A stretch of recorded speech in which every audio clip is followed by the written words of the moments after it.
You're listening to the Options Insider Radio Network, the home of the Options Podcast. For more quality options programs, visit theoptionsinsider.com or search for Options Insider Radio Network in your podcast provider of choice. Listeners can also access all of our programming through our mobile app available in the iTunes and Google Play stores. Select programs are also available via live stream at mixlr.com/options-insider. That's mixlr.com/options-insider. Don't forget to follow along with your favorite programs and submit your own questions for the hosts at twitter.com/options, stocktwits.com/options, facebook.com/theoptionsinsider, or via questions at theoptionsinsider.com.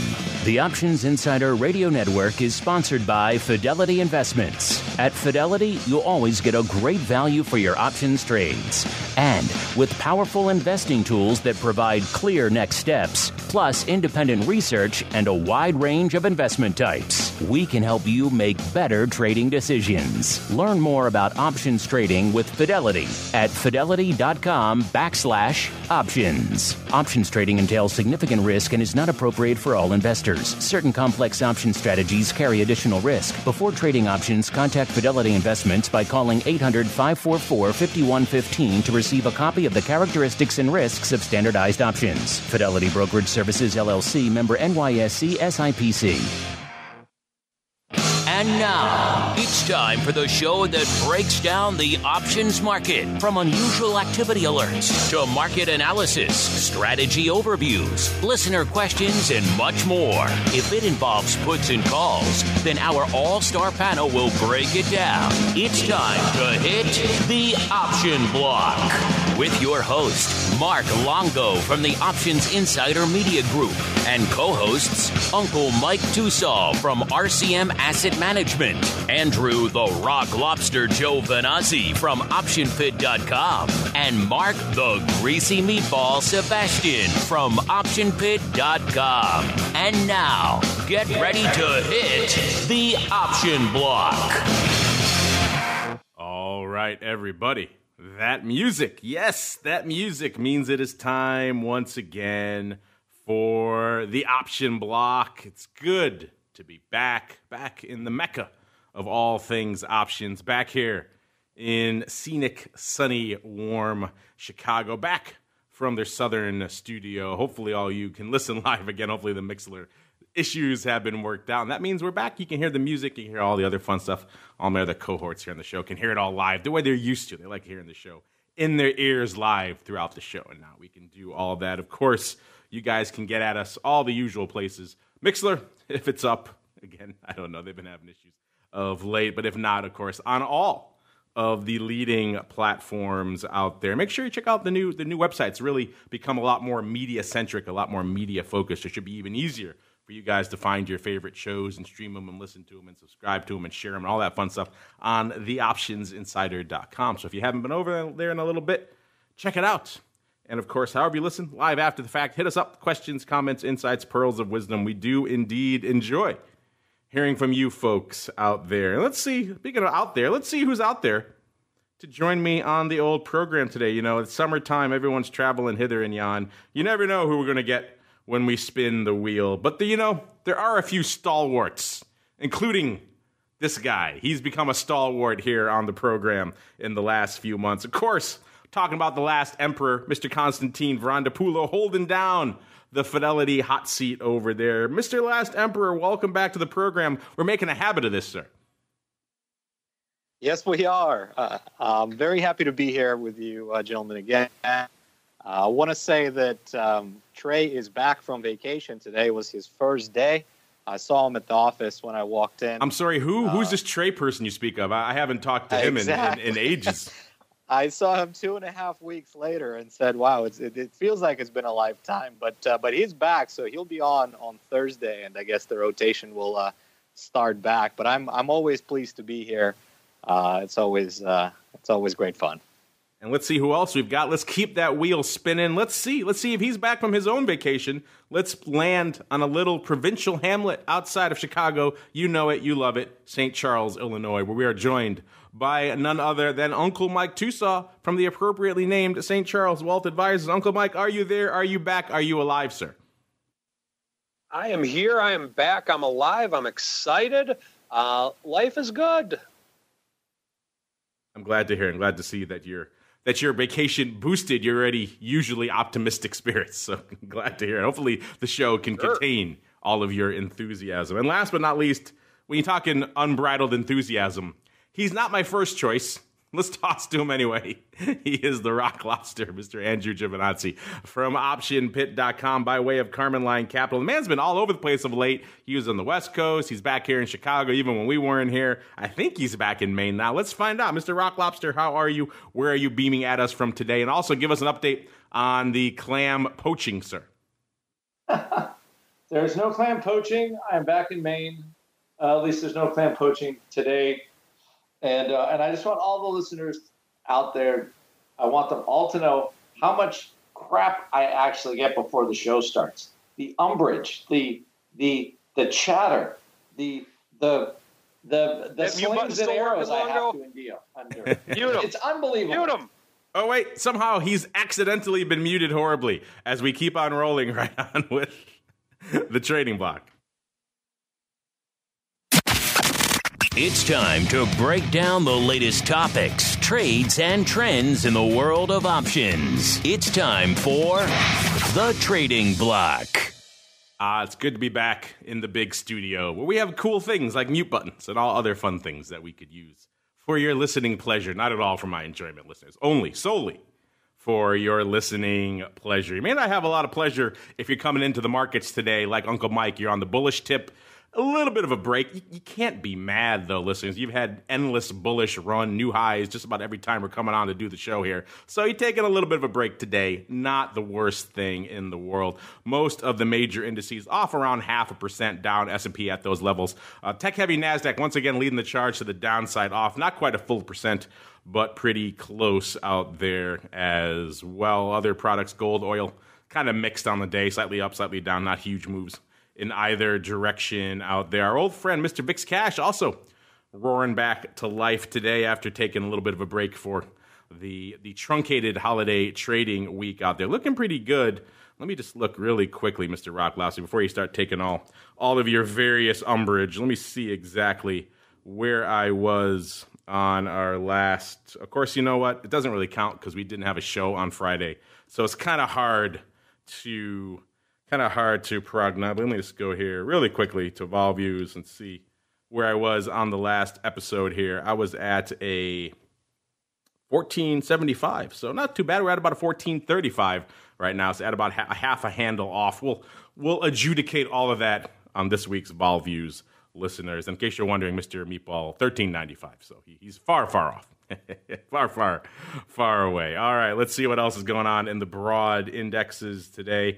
In the broad marketplace as well, our old friend VVIX getting a little bit of life again, up about 5 handles from our last show. Remember I said, when it gets into the 70s, it don't stay there for long. And it didn't stay there for very long now either, back up to about an 83 as well. Our old friend VXX getting back a little bit of what it's been given of late, up about a third of a handle from our last show, about 24 and a third out there. Let's go back around the opposite of the way we started. Let's go back out to the land of Maine so he could just vent and spew all of his umbrage at first here. Mr. Rock Lobster, what's catching your eye in this day of return of a little bit of volatility? All I could say is the man with the radio show controls the mute button. For all you listeners out there that want to speak your mind, you need your own radio show. Yes, you need your own show. We'll mute you. This is a benevolent dictatorship. You know what? I'm feeling this is a very real move in VVIX. I was trying for my vol newsletter. We started price a strangle in August for VIX because we want to I kind of looking for volatility to sort of play this Fed thing. You know, they're going to raise, they're not going to raise, they're going to lower. Everybody thinking they're going to lower like 25 basis points or something. Just what we'll call the insurance move. It kind of reminds me of Greenspan in like, 2004 or something. They never started raising rates again. Everybody started lending money like crazy, if anybody remembers those days. So I've been trying to buy a strangle all day. Such is the life of the vol trading rot. Lobster cannot really get any decent prices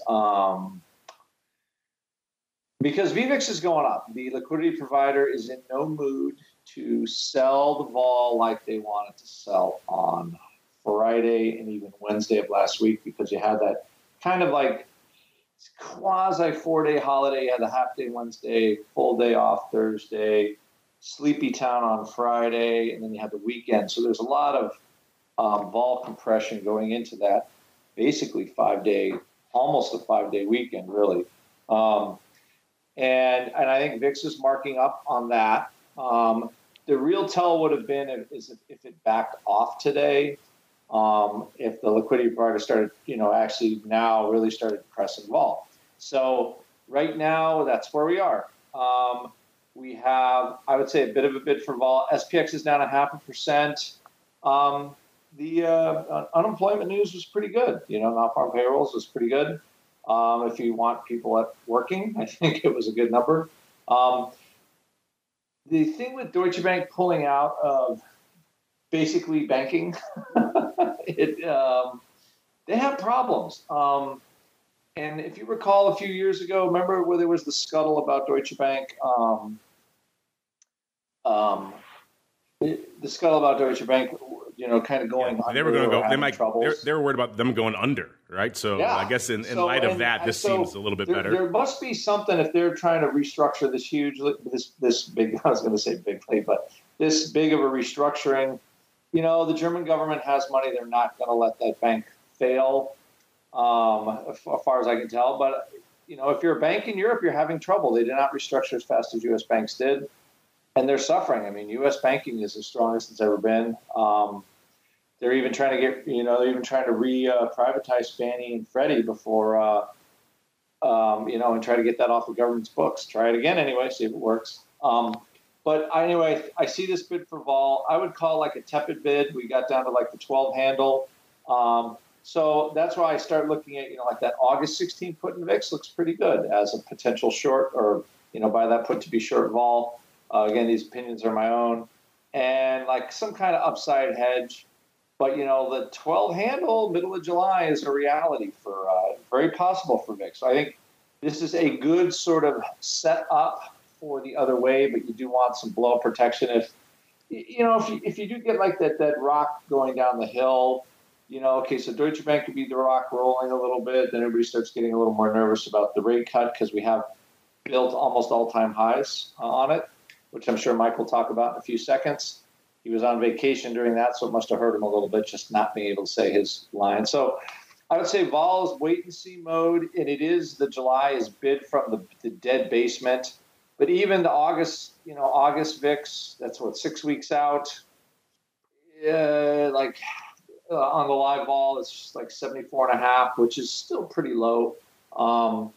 So there is not there's not much of a bid in vol land, although there is a slight bid today, is what I would say on all that. And I think it's warranted because at this point, I think for us to see. I mean, how close do we get to 3,000, right? That was kind of, we were right there. At least I saw the futures tick 3,000. So vol's bid up a little bit because the market's pulling back from that number. And then on we go. So I think that's where we're in vol land. It's catching a little bid. It's a big chunk of the weekend going back in. And then we literally, I think we've been stuck down, 0.5% in SPX literally all day, like since the opening, and kind of this is it. So everything's just sort of wait and see right now. Speaking of waiting and seeing, we're all waiting and seeing what the ever optimist, the bull, the perma bull, is up to, what he's keeping an eye on, what he's watching these days. Uncle Mike, sir, what is on your tape today? Well, I think that over the weekend or for this past week, instead of going up to northern Wisconsin, I should have gone to Vegas. I mean, I never go to Vegas for such things, but Just seeing as those hotels that are very beautiful weren't built on winners. But I think I may have been lucky this week because of the fact that while I was up fishing, a lot of my puts got filled. A lot of my short puts got filled. So for our triple income portfolio, I'm busy looking to sell more puts to get back in. For my aggressive account, I'm looking to actually I went to cash while I was up there, just the limit orders filled. And so for July 5th, I'm like, well, I'm not going to get in on, as Andrew put it, the Sleepy Friday. So this weekend's pullback could work out really well for me, not necessarily because of anything phenomenal and great that I did, just because of dumb luck from that standpoint. I had my risk management in place in case some bad things were to happen too. But what I'm looking to do is kind of get back in some way, shape, or form. But I think that this is a dip your toe in the water type of market from me being the bull with which I am. Reason being is that I've said it on this show 6 million times, I believe.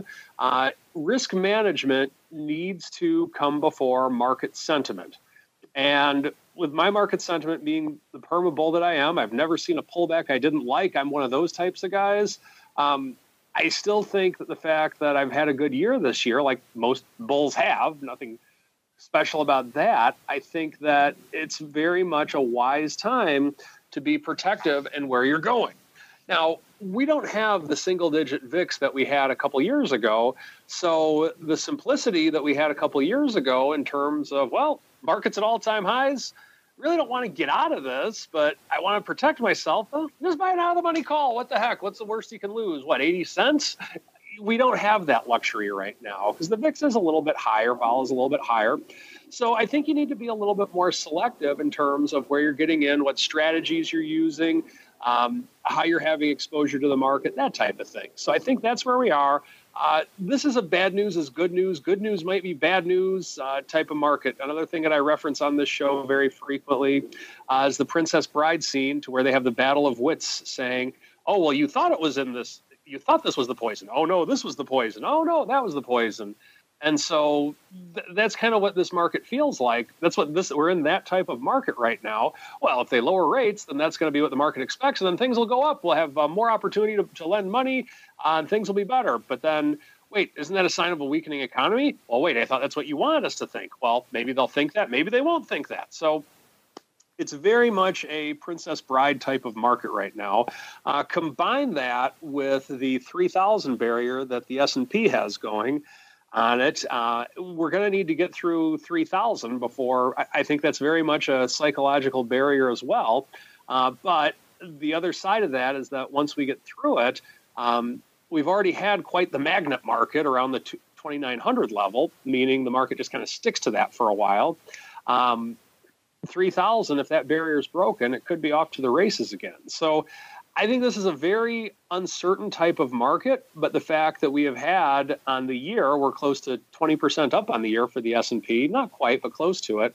I think that bodes well for the bulls as now being a time to be very cautious on things if you've been able to participate in the upside up to this point. So I recommend caution at this point. I recommend that at all times, but I think right now is a point to where if you have money on the table for the year, it's not a bad idea to keep it there, because even if you miss out on the next rally, you're still having a good year. That's what I'm looking at right now, Mark. Oh, yeah, and Apple got downgraded. Oh, yes, and that little thing, too. Mr. Last Emperor, same question for you, sir. Obviously lighting up the tape over there, even in these usually quiet months over there in Fidelity land. What are the Fidelity folks? What are the crew? What are the cast and characters over there, the clients? What are they slinging these days, sir? Yeah, guys, I mean, great points. I definitely hear everybody. I mean, I do concur with the points that you gentlemen made. I would want to say that there are definitely a few names within the indices, or at least masked by indices, that are certainly moving, and that's being reflected by the actions Fidelity customers are taking today. Like you gentlemen pointed out, it felt like it was a sleepy Friday after a holiday last week, but reality is that at some point we were down 30 handles in the S&P and then reversed all the way back, kind of in a V-shaped form, and closed just down 5. So it felt like a nothing day, but there was a little bit of volatility, and today we're obviously seeing a little additional selling pressure coming through. Now, the Fidelity customers, top 5 or top 4, I found it interesting. Apple is definitely top of the list, and today, as I am looking at the top of the list, it looks like Fidelity customers, in terms of their buy-sell orders, are kind of following the price action of these underlyings. It's not always the case. Apple claiming the leaderboard here, definitely leaning a little bit to the sell side here by Fidelity customers, around 57% sells, and the stock is down 2%, a little bit more than 2. I think on the lows of the day it was down around 2.6. Rosenblatt Securities cut it from neutral to sell, and slapped a $150 price target on that. I haven't checked today, but I'm pretty sure that's got to be the most bearish price target out there that's currently on the street. $150 when the stock is trading, close to 200. That's a pretty bold call. Obviously, the stock has been up substantially in the month of June. I think it rallied about 19% in the month of June, so had a nice run and just given a little bit of that move up on this downgrade here. So second stock that Fidelity customers are trading is Advanced Micro Devices, AMD, and this one is no surprise. For the past, I would say, 3 weeks on my filters by most active stocks across all markets. This one is always making the top 10. But today, obviously, moving higher, bucking the trend a little bit, up around 90 basis points as of right now. That comes on the heels of the fact that they have released some new desktop processors, the new gen desktop processors, as well as new graphic cards, and it looks like they're basically responding and directly competing with NVIDIA. NVIDIA's crowned in that space, and so AMD is trading higher, NVIDIA is trading lower on those news.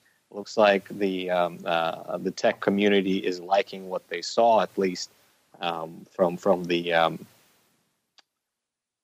performance metrics so far. It looks like that AMD is slightly better and is slightly cheaper of these new third gen computer chips that they're making here. So that's an interesting one. Amazon's number 3, up around 25 basis points, also bucking the trend today. Fidelity customers are actually leaning a little bit to the sell side in this one, 55% sells to 45% buys. Amazon has been, an interesting stock to follow. It does tend to have a mind of its own, at least it feels that way. Obviously a huge market capitalization company, but it has been on a very strong trajectory to the upside over the past month, and it seems like it's holding the daily trends, even though the moves might not be spectacular to the upside, but it continues to kind of carve out higher highs and higher lows along the way. I was watching the options markets in there, couldn't really see any crazy options activity that was lighting the tape in there, but nonetheless, stocks trading 1947, so pretty close to that 1950 area where it topped out last time it reported earnings. Now, the last one that I want to mention is Roku, and Roku doesn't frequently make the list, but today being up 4.5%. In terms of the news on the underlying, I couldn't really find much, but I have been watching the options action in Roku as of late, and I know that this one is probably breaking some hearts today, given the fact that it's rallied 230% year to date, about 120% year over year. So it's a stock that hasn't been around for long, but it's definitely been a spectacular performer. And the reason why I want to mention this one specifically is the fact that the stock is up 4.5%, and it's finally broken through that 100 par level, but it's also doing that on a pretty substantial jump in implied volatility metrics. And I was looking at implied volatilities out to 30 and 60 days last week, and it was in the mid-50s, and today jumped all the way to mid-70s. So a huge increase in implied vol. while the stock is actually going higher. So that's not something that we see very frequently. Obviously, relates to the actions that market participants are taking, maybe engaging in some option purchasing strategies out there. And I know that over the past 10 days or so, there's been some pretty big size paper in Roku. That kind of rounds it out here for Fidelity clients, at least what we're seeing. Thank you for that, Mr. Last Emperor. Let's see what the broad market is up to. Let's see if it lines up. And then, spoiler alert, it kind of does. Let's see, top 10. Let's go with equity options for single names. Number 10, Amazon, 90,000 on the tape coming into Showtime. Number 9, Microsoft, 91,000. Number 8, Facebook, 95,000. You sniffing the trend here. Number 7, good old Baba with $1.16 on the tape. Number 6, Micron, $1.19. Number 5, Bank of America, 147. No Boeing on the tape today, so nothing to throw me off there today. Number 4, Tesla, $1.52. Number 3, AMD, the aforementioned AMD. Fidelity folks liking it. So does the market. 154,000 contracts on the tape. Numero dos, AT&T, aka if you're old school, telephone with $1.55 on the tape. It is going ex-div today, so take all that volume with a big grain of salt. And numero uno here yet again, surprise, surprise, Apple, the fruit company, locking it down, 428,000 contracts on the tape. Coming into Showtime, really quick hit on the indices. Again, it's not a super active day, a decent day. VIX had about not quite 300,000 contracts on the tape coming into Showtime. The ADV a little bit north of 400,000. SPY was at about exactly a million. ADV about 2.5 million. SPX about 630,000. ADV about 1.25 million. The Q is a little bit shy of 300,000. The ADV is about 655. And Russell, aka IWM, at about 75,000 with the ADV about 302. All that around, long way around, Mr. Rock Lobster saying, it's Monday. This is the time of the week. You guys usually like to pick a name and drill into it a little bit. So what is on your radar? What is the option pit stock of the day, sir? This is usually the portion of the show where you speak. I was speaking, and I was speaking into my mute. There you go. Muting. There he is. Oh, Kyle, cut that. I was looking. What I was trying to do is set up Weight Watchers. Never heard of it. What are you talking about? Is that the musical? You talking about the musical? Day. Huh? Talking about the musical? Is that what you're talking about? Yes. This could bleed into the odd block. Somebody got the return of the day. They got the July 20.5 calls, the July 12 20.5 calls for 25 cents, and now they're worth $1. So that was a bit of an owie. I don't know what the spike in Weight Watchers is from. It's a stock I follow. I have a little bit of a long position in it. Right around this level, I've been trading the dreaded back spread around it. I've been buying long-term calls, and then when it rallies, I buy some short-term puts, and then it falls, and I dump the puts, and then I just reload and do it over and over and over again. Volatility, very inexpensive in there. It's been quite a lucrative little trade. But the stock won't take off, so I can't get long. I just can't go like, woohoo, like I own some shares and stuff, but it hasn't been able to get out of this sort of low 20 basement.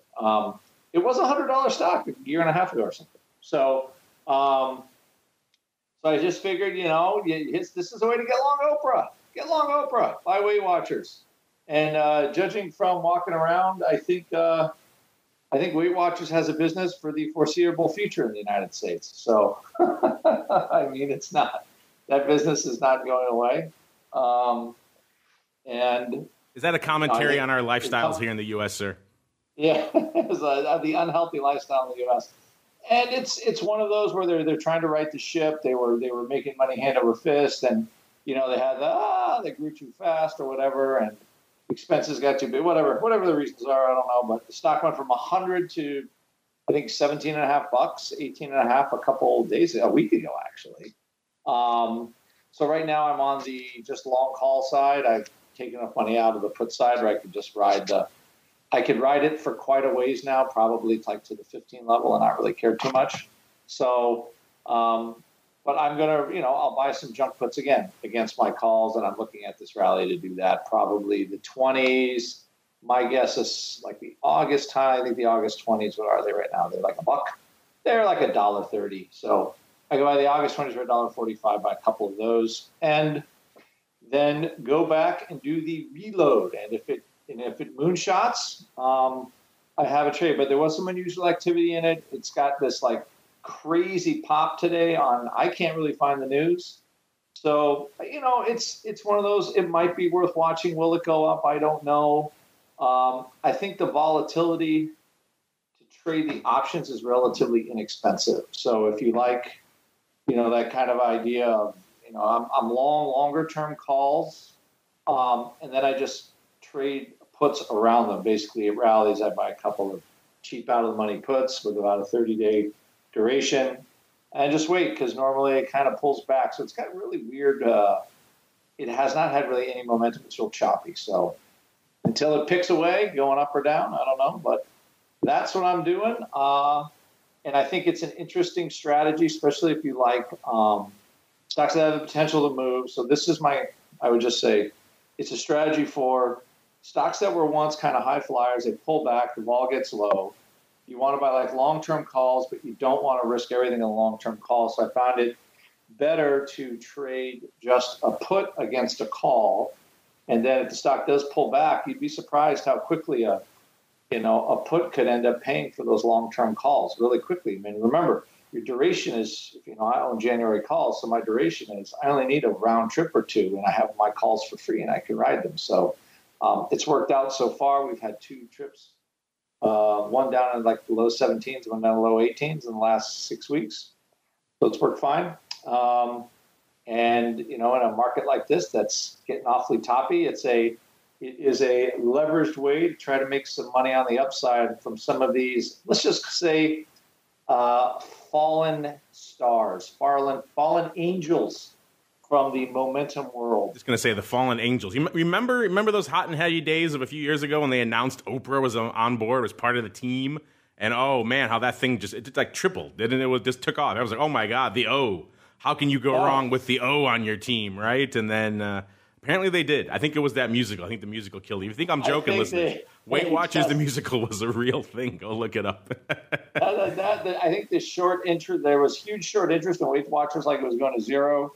And, I guess the franchise had those guys got annihilated. I think when you have a musical, when you have a musical, that's a literal, I think, bridge too far for too many companies, and that was a sign that their hubris had exceeded what they could deliver. And now maybe a much more realistic valuation. Speaking of realistic, let's see if we got any of that. It's the odd block, so probably not.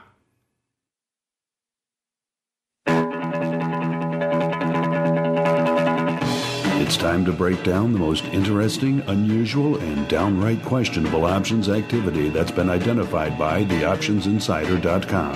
It's time for The Odd Block.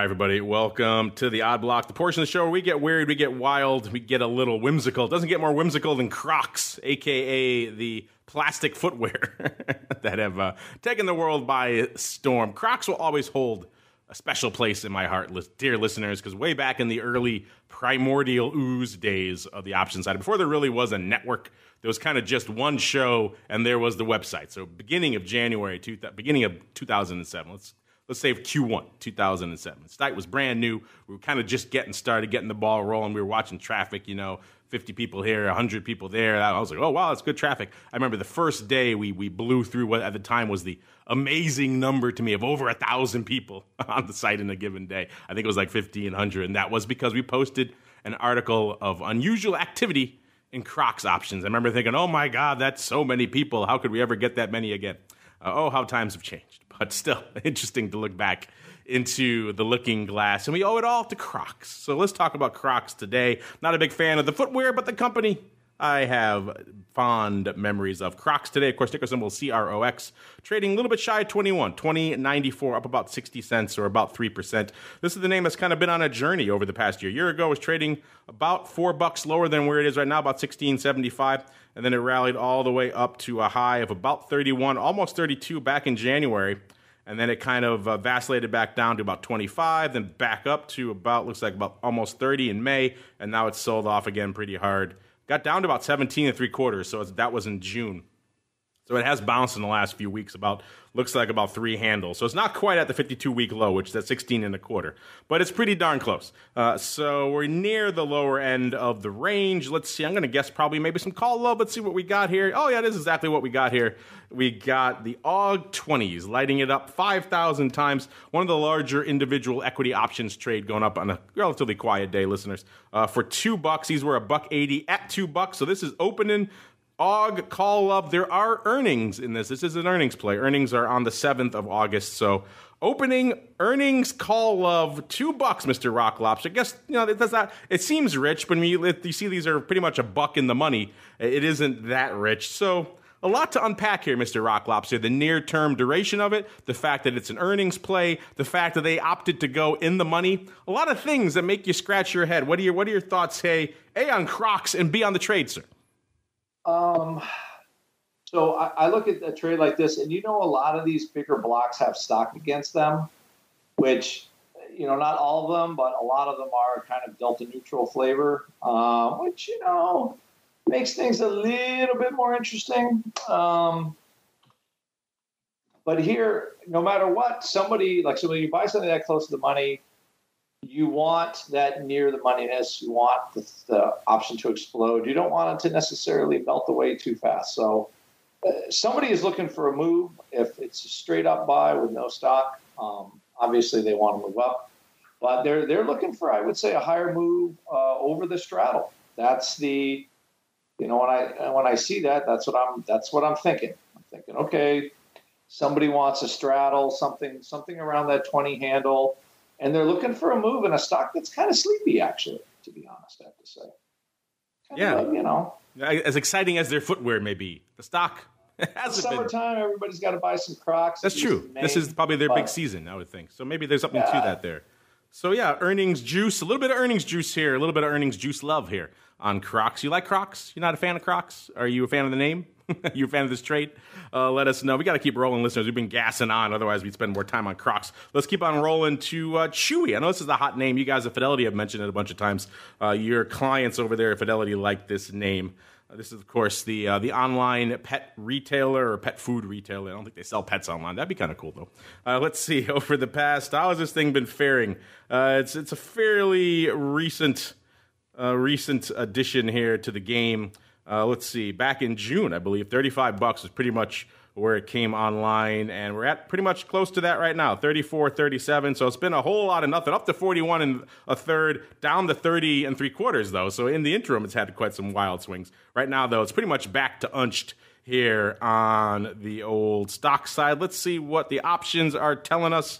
Let's see. Oh, it looks like we got some. Ooh, these are below the bid, so maybe some aggressive harvesting. They are late, though, so bear that in mind. We saw about 2,500 of the CHWY July 40 calls going up for 35 cents. The options were 40 cents at 45, so this was obviously a late print over there on the MIAC. So take that with a little bit of a grain of salt. They could have been up to something different. The first blush makes you think they're aggressively looking to harvest some premium. That's pretty aggressive going all the way through the offer. But again, 2,500 in CHWY is a decent size trade. There are earnings. They are on the 18th of that's. Let's see, when is expiration? Expiration is the 19th. So this is an earnings play here as well. So I don't know, Mr. Rocklops, a bit of a risky rolling of the dice, trying to collect 35 cents, doing it 2,500 times.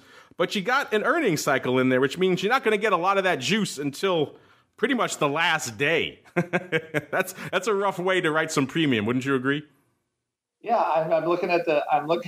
It's like a $4 straddle for that thing already. So, you know what? I know a lot of people in Maine. Everybody's got a CHWY box or whatever being delivered. So, I don't know the valuation of this company. All I know is it's very. It is a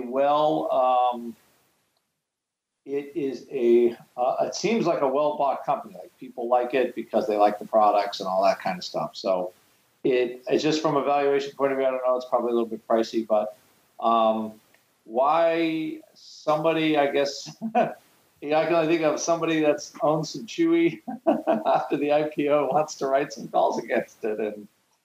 And they just thought those 40s were free money because they figure, if it takes we get taken out of 40, I'll just take it and go and be happy, which, is the first rule of writing calls. If you can't be happy being taken out at the price, you shouldn't write the call. So that's what on first blush, that's what I would guess that's what it is. All right, we're running a little bit long here, so really quickly, our final one here, we saw our old friend Tal. This is Tal Education Company out of Beijing. This is an ADR for Tal Education Group listeners. Right now, 36.31, off nearly $2, or about 5%. Not a good day here for Tal. They've been as high as about 41.5 and as low as 21 over the past year. So quite the roller coaster year for Tal. What we got here, the July 34 puts going up for 45 cents. Paper opening. Given this recent move, it's kind of hard to blame this guy. There are earnings, but they are after this trade. These are July puts, and as we just mentioned, July expiration on the 19th. These earnings are on the 25th, so it's not an earnings play, which is interesting. If you're that concerned about downside, you may want to cover yourself through an earnings event. So interesting stuff opening there, 2,000 lot of Tal puts. Meanwhile, we've got to keep on rolling. It's Monday, listeners. That means it's time for the strategy block.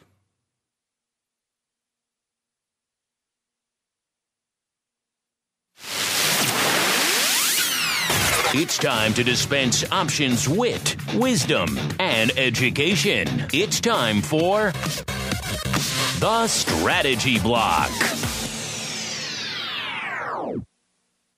All right, everybody, it's Monday. It's time for some options, wit, and or wisdom. You pick which one you get. Sometimes you get both. Let's see what we've got brewing over there in the Fidelity hot seat constantly. I know you guys are, as soon as you get off with us, the phones are just literally ringing all day long with questions from people and people asking you, hey, is this a good idea? Is this a good strategy? So what do you have in the hopper? I'm guessing, given the fact that we're getting into those summer months that can be somewhat thin from a volume perspective, I'm guessing liquidity is often a subject of conversation with those calls. Am I correct, sir?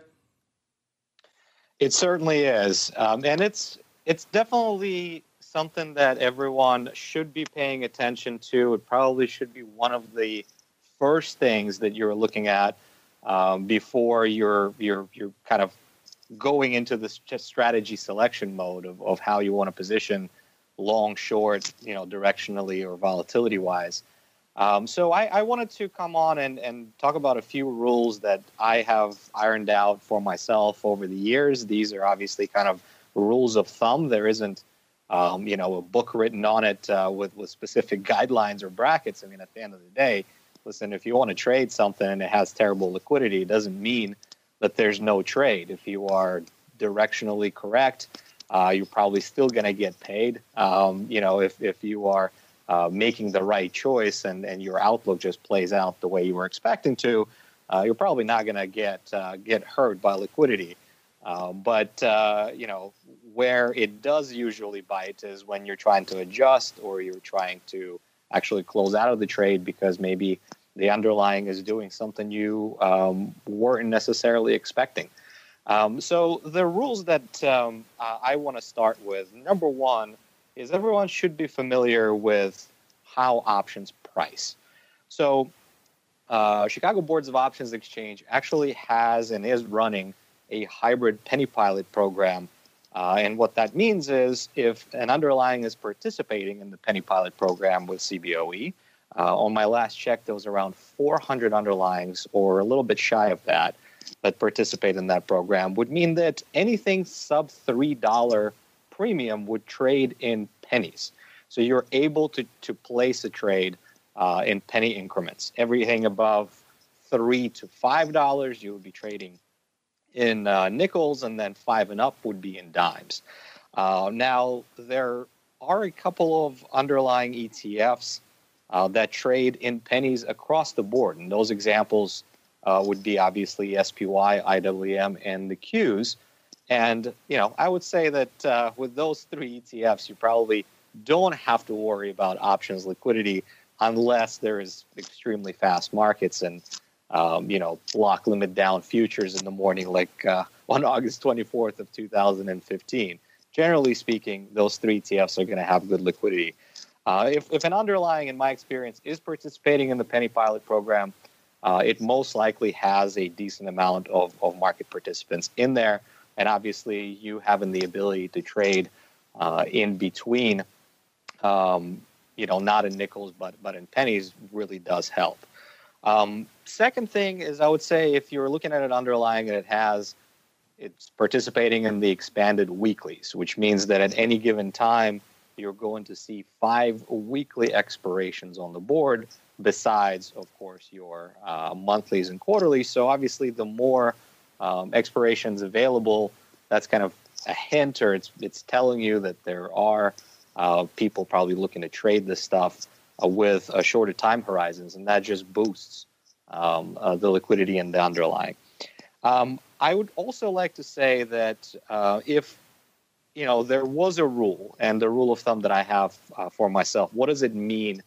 Good liquidity. What are you looking for the bid offer spread to be, right? How wide is okay?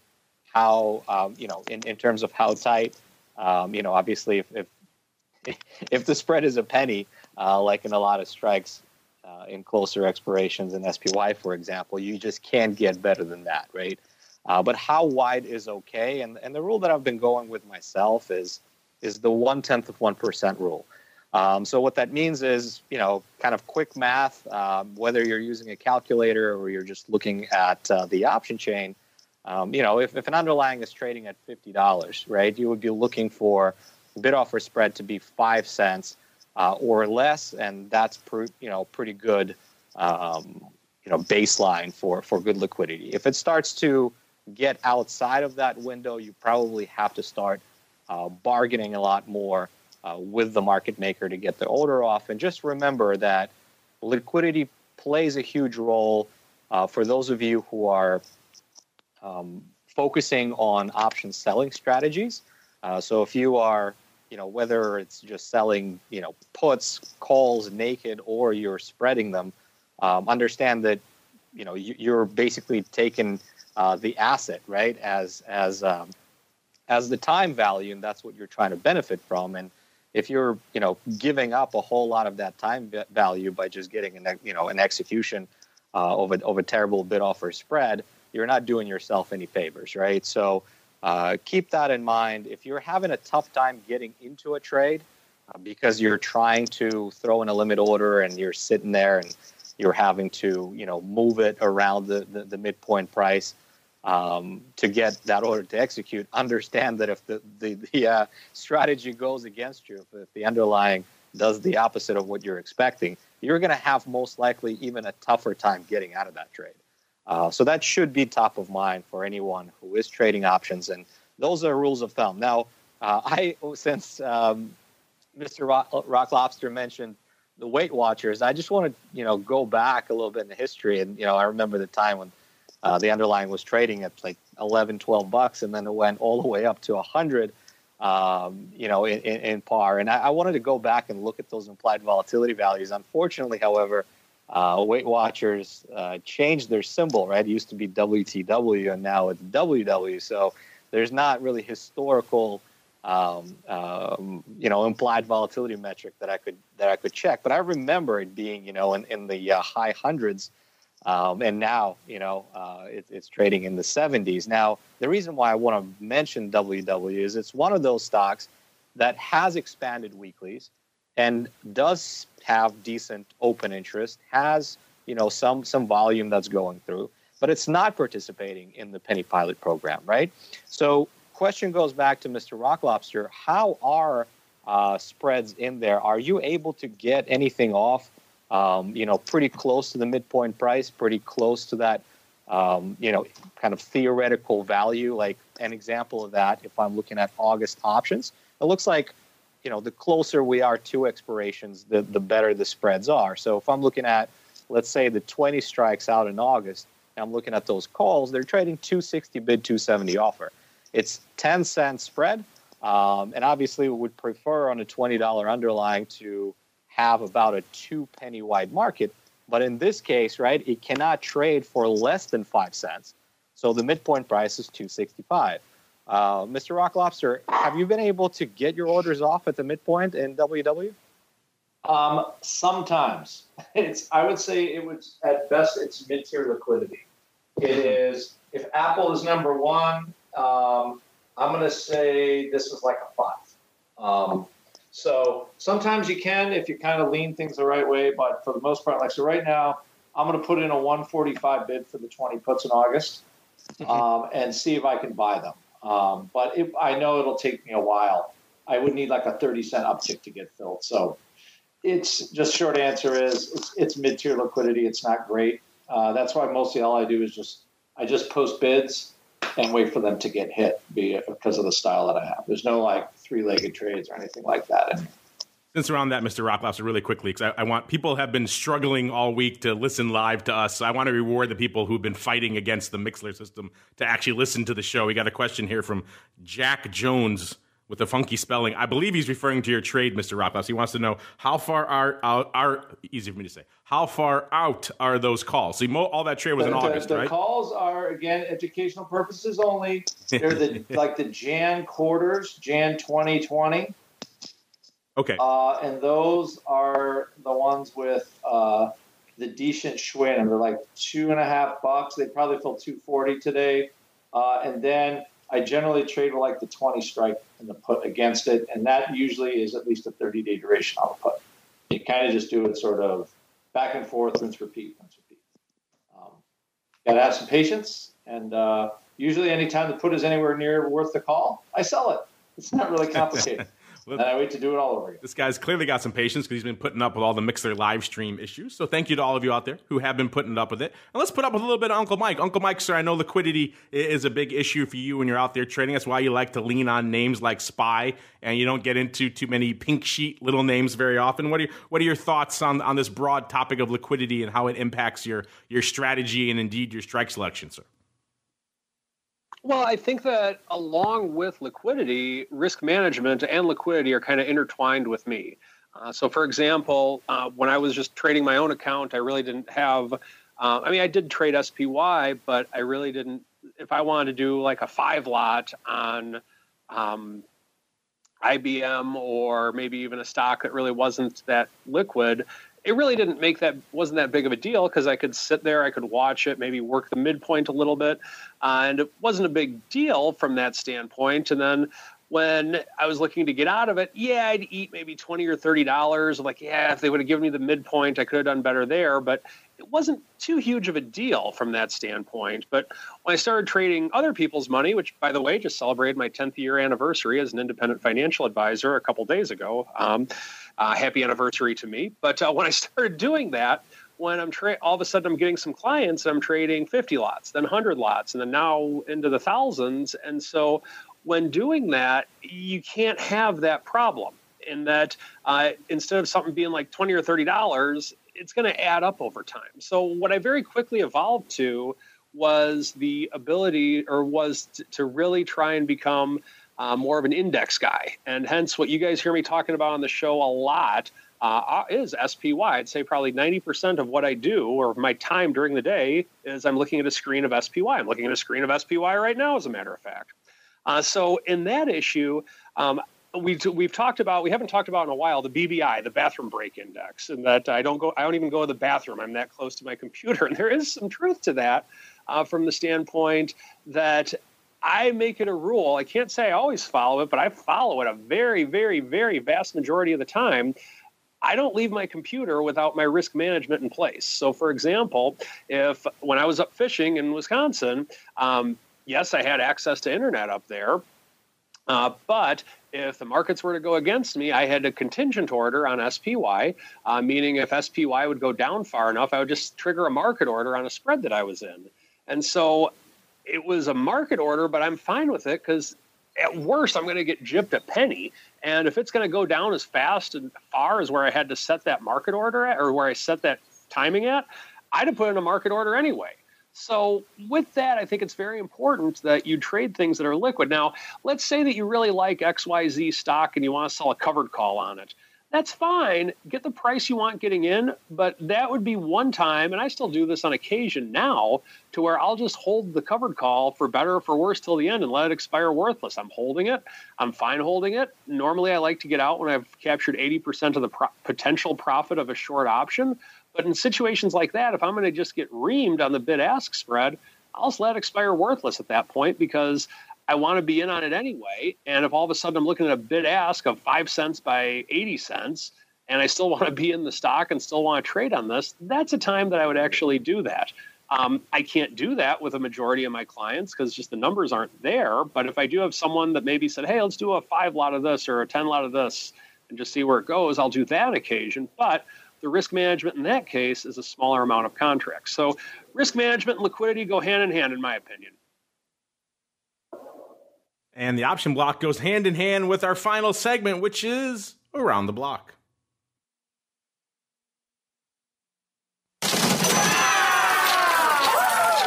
It's time to tell you what we'll be watching on our trading screens until the next episode. It's time for Around the Block. All right, everybody, let's go back around the block the other way. Let's do a combo because we're coming up against it. Let's do a combo around the block. And what can people expect? What can people look forward to when they come to your various place of business? Let's start with the Rock Lobster, sir. Sir, what are you watching for the rest of this week? And also, people want to learn more. Maybe they want to get a little bit of learning on in the volatility space. So where should they go? What should they do? Just real fast. I'm trying to see if this vol holds up, or if it just kind of melts back down again. I think everybody's kind of got their concept of what they want to do with VIX. With the market. I think we're going to get maybe a little rate cut, but the economy's okay. So ultimately, we should have higher stocks and lower VIX. The second part is Option Pit good. If you want to check out my vol newsletter and see how to put on vol trades on a daily basis, come on over and subscribe. If you don't like it, we refund your money. Can't lose. Good deal. Money back guarantee. You can't go wrong with that. OptionPit.com is the place to go. Hit him up, Andrew, at OptionPit.com if you want to get some of those tasty goodies he was talking about earlier, including half off on their, I believe, their entire catalog. So that was a good deal. That time may be ticking on that one. So hit them up or hit us up. We'll forward you to him if you want to learn more. Maybe the folks in the chat want to know about the duration of that trade. Hit him up, Andrew at OptionPit.com, and say, hey, I was the guy in the chat. Give me some deals, Andrew. Well, let's see. Let's see what he's got up his sleeve. I think they got some good deals for you. And Mr. Uncle Mike, sir, I don't know if you have deals, but you have wit, wisdom, and analysis. So what are you watching for the rest of this week? A, and B, if folks want to learn more, where should they go? What should they do? Well, that means go to my website at stcharleswealth.com. And I'll even do this. If you want to become a new client of mine within the month of July, then I will even throw in a $100 Option Pit gift card to use in any way with which you would like. With that being said, what I'm watching this week, watching the Fed chair, I think that with what he has to say later this week, I believe he's testifying. So wanting to see what he says, continuing to watch what's going on with China, everything macro at this point.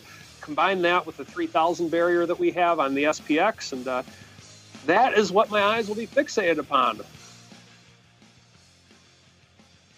There you go, listeners. OptionPit.com is where you can get the gift card from Uncle Mike, where if you go to stcharleswealth.com, that's how you get that Option Pit gift card. See, it all ties in together. So you call Uncle Mike, go to stcharleswealth.com, hit him up. You talk to him, you set something up with him, he gives you that $100 gift card, then you hit up Andrew at OptionPit.com. He's already given you half off, and now you got $100. So it's like a virtuous cycle. Everything just keeps on going. Your learning, your risk management, all that good stuff, it keeps on going. So kick it off. stcharleswealth.com is the place to go. And last but certainly not least, the place to go to kick off all your trading in the world of options is Fidelity.com/option. Mr. Constantine, if they head over there, sir, where should they go? Or what should they, if they head over there, what are they going to find also? And then B, what are you watching for the rest of the week, sir? Yeah, so you're going to find all of the services and resources that we provide here on the strategy desk. Obviously, go into that Fidelity.com/options is the place to be. If you're not a Fidelity client, give us a call. We'll still gladly discuss how we could be of benefit to you. Hopefully we'll win your heart over. Now, in terms of what I'm watching for the remainder of this week, I'm watching Pepsi tomorrow, actually. They're reporting earnings. I think that Pepsi's been a tremendous performer. It's outperformed the S&P year over year. I think it's up probably double the amount of the S&P. It's a staple, obviously, and there's been a pretty good influx into staples. in general over the past year. It's yielding 2.9%, but the expected move, is about $3.25 into Friday. So we'll wait and see on that one. Last 2 quarters jumped up nicely. So good stuff there from them. And then obviously, Mr. Powell's commentary. I think he is testifying starting on Wednesday in front of the House Financial Services Committee. So 2 days of basically, back and forth grilling. I'm sure that there's going to be a lot of Twitter commentary coming out of that. And so keeping our ears open for that one. All right, listeners, and unfortunately that music means we've come to the end of another epic journey through the world of options. But don't worry, we're not done yet. So if you're listening live or going to join us after the fact, you want to get a little bit of crypto action in, we'll be diving into that pretty much immediately after the option block. So stay tuned for that. Otherwise, we'll see you back here on Thursday for more of the option block. You're listening to the Options Insider Radio Network, the home of the Options Podcast. For more quality options programs, visit theoptionsinsider.com or search for Options Insider Radio Network in your podcast provider of choice. Listeners can also access all of our programming through our mobile app available in the iTunes and Google Play stores. Select programs are also available via live stream at mixlr.com/options-insider. That's mixlr.com/options-insider. Don't forget to follow along with your favorite programs and submit your own questions for the hosts at twitter.com/options, stocktwits.com/options, facebook.com/theoptionsinsider, or via questions at theoptionsinsider.com. The Options Insider Radio Network is sponsored by Fidelity Investments. At Fidelity, you'll always get a great value for your options trades.